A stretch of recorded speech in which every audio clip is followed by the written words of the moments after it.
개그의 대부 전유성이 76세를 일기로 별세한 가운데 그의 개그 유산을 이어가고 있는 후배 코미디언들이 빈소를 찾아 애도의 뜻을 표하고 있습니다. 우라산병원 장례식장 1호실에 전유성의 빈소가 차려진 가운 이상벽, 이홍렬, 최양락, 팽현숙 부부, 유재석, 지석진, 이경실 등 후배 개그맨들의 조문 발걸음이 이른 아침부터 저녁까지 이어졌는데요. 이상벽은 전유성에 대해 어떻게 보면 바람 부는 대로 발길 가는 대로 자유롭게 산 사람이었다며 지금 K컬처가 많이 커지고 있는데 아이디어 뱅크였던 전유성 씨가 좀 더 아이디어를 주고 갔어야 했는데라는 아쉬움이 있고 마음이 아프다고 눈시울을 붉혔습니다. 이홍렬은 전유성의 개그의 업적에 대해 개그의 교과서라고 해도 과언이 아니라며 그저 웃음만을 위해 일생을 살아오셨고 너무 사랑하는 선배다라고 얘기하며 눈물을 흘려 안타까움을 더했습니다. 최양락은 자신이 데뷔하자마자 제일 먼저 만난 어른 개그맨이 전유성 형님이었며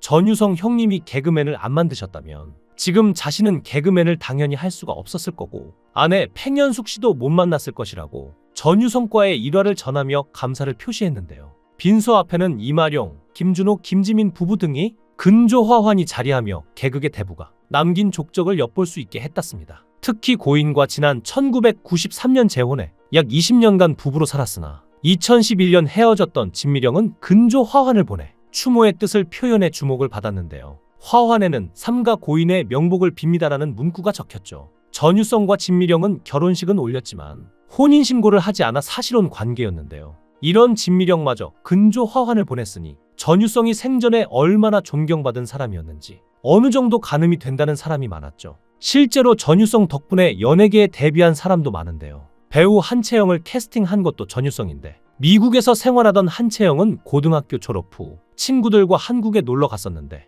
우연히 인사동에 있는 카페를 들어갔고 그 카페가 전유성이 사장인 카페였던 것인데요. 한채영은 전유성이 신기해서 전유성에게 사인을 받겠다고 했는데 그게 인연이 되어서 첫 매니저를 소개시켜 주었다고 합니다. 사실 한채영은 다시 미국으로 돌아갈 생각이었는데 우연히 광고 계약을 하게 돼서 광고 촬영을 했고 이후 계속해서 미팅이 들어와서 몇 번 일을 하고 나니 연예계 일을 하고 싶다는 생각이 들었다고 하는데요. 배우 한채영의 가치를 먼저 알아본 게 바로 전유성입니다. 여기서 끝이 아닌데요. 전유성은 개그우먼 이영자를 발굴하기도 했습니다. 우연히 누가 야간업소에 잘하는 애가 있다고 해서 가봤더니 그 험한 데서 이영자가 관객을 압도하며 에너지가 넘치는 모습을 보였다는데요. 그래서 전유성이 이영자한테 방송하고 싶냐고 물었더니 하고 싶다고 해서 야간업소 얼마 받냐고 물어보니 한 달에 100만 원이라고 대답했다고 합니다. 그래서 전유성은 자신에게 한 3개월 훈련 받으면 방송할 수 있진 않겠냐고 했더니 이영자가 생각 좀 해보겠다고 해서 생각을 하는 줄 알았더니 그 사이에 선불 받은 거를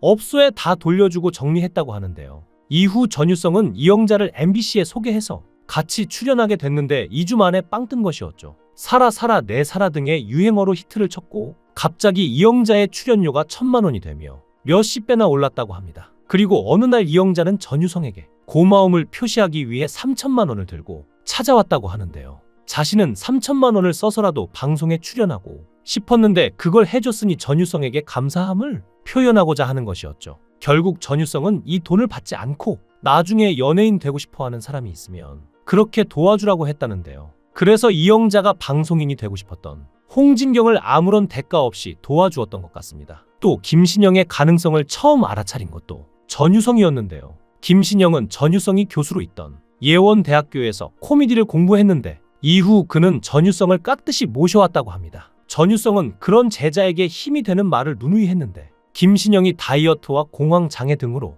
힘들어하던 시기 교수님 저 한물 갔어요 라고 얘기했더니 전유성이 대뜸 축하한다 고만한 일화는 정말 유명한데요. 한물 갔는데 왜 축하하냐 고 김신영이 물으니 한물 까고 두물 까고 세물 가면 보물이 되거든 이라고 얘기하면서 너는 보물이 될 거야 두고 봐 라며 용기를 줬다고 하는데요. 실제로 이후 김신영은 승승장구했고 최근 전국민의 관심사였던 전국노래자랑 MC 자리를 송혜에 이어 꿰차면서 명실상부 제2의 전성기를 누렸습니다. 전유성이 걸어온 길은 보통 개그맨들과 다릅니다. 그는 지금까지 27편의 영화에 출연했는데 코미디언이 영화에 출연하는 것은 흔한 일이니 이건 접어둘 수도 있지만 여기서 끝이 아닙니다. 전유성의 코미디언 인생 42년은 다르게 생각하기와 고정관념 깨기로 축약될 수 있는데요. 그는 몇 발짝 앞서서 다르게 생각하고 행동했죠. 1995년 종로구 인사동에 학교종이 땡땡땡을 열었는데 교실 분위기에 카페로 추억을 파는 카페는 문전성시로 완전 대박이 났습니다. 이런 사실이 소문이 나자 금방 전국의 유사, 학교종이 땡땡땡이 우후죽순으로 생겨났는데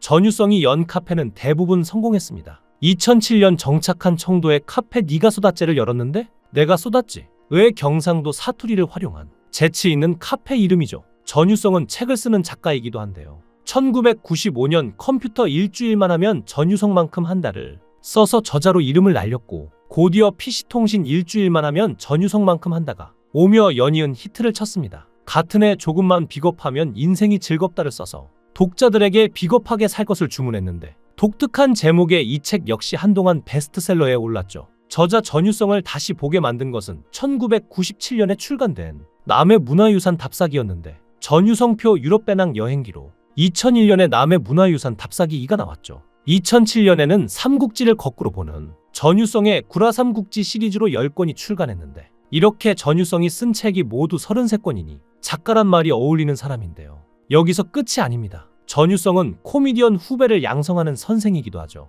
예원대 공연예술학부 코미디 전공 전임 강사로 있으며 전유성의 코미디 시장을 만들어 신인 개그맨들을 양성해왔는데요. 신봉선, 박희순, 안상태, 황현희, 김대범, 이재형, 김민경, 서성금, 김종은 등이 바로 전유성의 코미디 시장 일기생들이죠. 전유성은 연출가이자 극본작가기도 했는데 청도 야외음악당에서 열리는 개나 소나 콘서트는 2009년부터 시작해 대박 행진을 기록 중입니다. 이쯤 되면 전유성이 화가로 시작해 시각예술의 거의 모든 장르를 크로스오버한 앤디 워홀과 다를 바가 없다는 생각이 드는데요. 실제로 한 토크 콘서트에서 전유성은 고정관념을 깨기 위해 습관적으로 하는 말부터 바꿔보라고 권유한 적이 있는데요. 가수 최백호의 전시회에 방문했을 때 전시회를 축하합니다라는 화환이 수십 개였는데 최백호 씨 정말 근사한 일이네요라는 다른 문구에 화환이 눈에 띄었다 라며 색다른 표현이 주는 힘을 강조했습니다. 그러면서 새해 인사와 장례식 근조화환, 결혼식 청첩장 문구 등 일상생활에서 남들이 만들어 놓은 언어 대신 자신만의 언어를 찾으라 라고 조언했는데요. 전유성은 수십 년 전 이사 간 집에 살던 사람이 남긴 메모가 여전히 기억에 남는다며 평범한 인사가 아닌 평소 자주 시켜 먹던 음식점을 소개하며 행복하게 살라고 적힌 메모였고 하는데요. 실제로 이사 온 집에서 이런 메모를 발견하면 정말 기분이 좋고 남다른 느낌이 들 것 같습니다. 또 지하철 개찰구 바에 붙은 정관장 드신 분은 살살 미세요라는 광고 문구를 보고 그런 생각을 해내지 못했다는 것에 화가 난 적도 있다고 하는데요. 그러면서 남들과 다르게 살기 위해서는 세상을 다르게 보는 훈련을 해야 한다고 했죠. 실제로 전유성은 돈벌이랑 관계없이 자신이 하고 싶은 일을 한다고 하는데 그게 자신을 일하게 하는 원동력이지 남이 만들어 놓은 일은 왠지 하기 싫었다고 합니다. 내가 잘하는 일, 재미있게 할 수 있는 일을 줬다 보니까 여기까지 오게 된 것 같다고 하는데요.